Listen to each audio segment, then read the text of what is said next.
Hey guys, welcome back to our YouTube channel. So for today's video, I'm going to teach you to add a job to Hey guys, welcome back to our YouTube channel. So for today's video, I'm going to teach you how to add a job to a customer in QuickBooks Online. So first is head over to QuickBooks and of course, make sure that you're logged into your account. Next, in the left panel, click on Customers and Leads. Next is select the customer that you want to add a job into. And from their profile page, click on the edit button.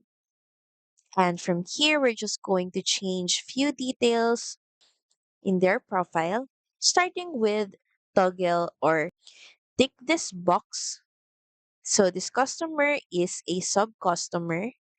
Then of course, choose a parent customer that will serve as the main or the parent customer.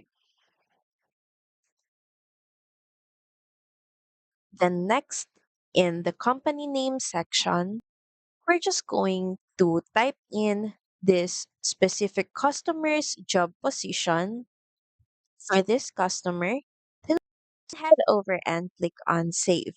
So that's pretty much it. Thank you very much for watching this video. I hope that you find this video helpful. And if you do, please don't forget to like, share, and subscribe to the channel. And I will see you again on the next one. Bye!